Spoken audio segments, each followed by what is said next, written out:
পৃথিবীর সবচেয়ে ঘনবসতিপূর্ণ জায়গাগুলোর ভিতরে ফিলিস্তিনের গাজা উপত্যকা অন্যতম।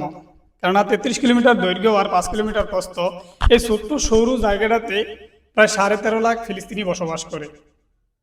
আর এই ছোট্ট জায়গাটারে 3.5 লাখ ইসরায়েলি ইহুদি সেনা গত এক সপ্তাহ যাবৎ অবরোধ করে রাখছে এবং তাদের এই আবাসিক ভবন লক্ষ্য করে বিমান থেকে মোহর মোহর বোমা হামলা চালাইতেছে এবং তাদেরকে সেখান থেকে উদ্ধার করতে 24 ঘন্টার আলটিমেটাম দিছে।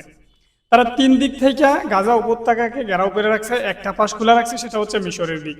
তাদের কৌশলটা অনেকটা মিয়ানমারের জান্তা বাহিনীর মতো, যে তারা রোহিঙ্গাদেরকে একদম পাকড়াও করতে করতে নাফ নদী পার করে বাংলাদেশে আইনা তুলছে এবং বাংলাদেশ থেকে কিন্তু রোহিঙ্গারা আর মিয়ানমারে ফেরত যাইতেছে না, মিয়ানমার নিতেছেও না। ঠিক তেমনিভাবে ফিলিস্তিনের বেসামরিক যে নাগরিকগুলা তাদেরকে কিন্তু এইভাবে মিশরের দিকে হটাই দেওয়া হইতেছে।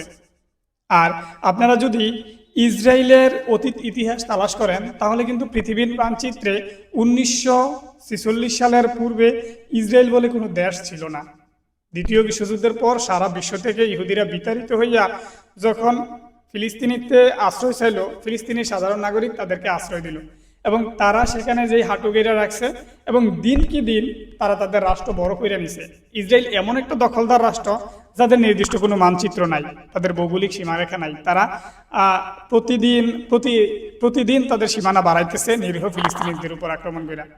আর এখন আপনারা জানেন গত 7 অক্টোবর ফিলিস্তিনের স্বাধীনতাকামী সংগঠন হামাস যে অপারেশন আল আকসা ফ্লাড নামে ইসরায়েলের স্থলসীমায় যে অভিযান চালাইছে, সেটাতে এখনো পর্যন্ত 1400 ইসরায়েলি নাগরিক এবং তার চেয়ে 3000-এর মতো ফিলিস্তিনি বেসামরিক নাগরিক মারা গেছে।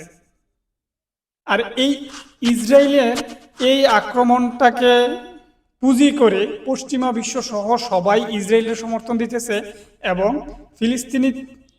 ফিলিস্তিনের গাজা উপত্যকা থেকে হামাসকে নির্মূল করার নামে ইসরায়েলিরা ফিলিস্তিনি ভূখণ্ডে যেই নজিরবিহীন নৈরাজ্য এবং আগ্রাসন চালাইছে সেটা ইতিহাসে গণহত্যার শামিল। কিন্তু সেই কথাটা মুসলিম বিশ্বের কেউ তাদেরকে প্রতিবাদ করবে না, তারা কেবলই বিবৃতি এবং বক্তব্য দিয়ে নিজেদের দায়সারা কাজটা সারতেছে। কিন্তু অপরদিকে পশ্চিমারা ইসরায়েলকে রক্ষা করার জন্য সর্বোচ্চ সহায়তা পাঠাই দিছে। মার্কিনিরা রণতরী পাঠাইছে, ফ্রান্স এবং অন্যান্য পশ্চিমা মিত্র যারা আছে তারা কিন্তু বিমান সহ অনেক ম্যাটেরিয়ালস পাঠাই দিছে। এখন তাদের মূল উদ্দেশ্যটা হচ্ছে সেই 1946 সালের পর থেকে যদি বিশ্ব মানচিত্রটা আপনারা লক্ষ্য করেন যে ফিলিস্তিনির বা ইসরায়েলের কিন্তু নিজস্ব কোনো ভূখণ্ড ছিল না। সেই একই ফর্মুলা অনুসরণ করতে করতে এই সারা ইসরায়েল থেকে ফিলিস্তিনিদেরকে কোণঠাসা করতে করতে যে গাজা উপত্যকায় নিয়ে ফালাইছে, তো এখন তাদের উদ্দেশ্য হয়েছে সেই গাজা উপত্যকা থেকেই তাদেরকে বিতাড়িত করে দিয়া আবার এই গাজা উপত্যকাটা দখল করা।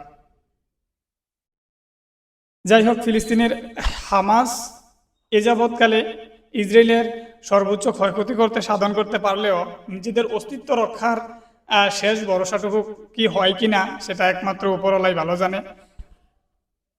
তবে এই মুহূর্তে বিশ্ববাসীর সকলের ফিলিস্তিনের প্রতি দোয়া করা দরকার এবং সামর্থ্য অনুযায়ী সাহায্য করা দরকার। ধন্যবাদ।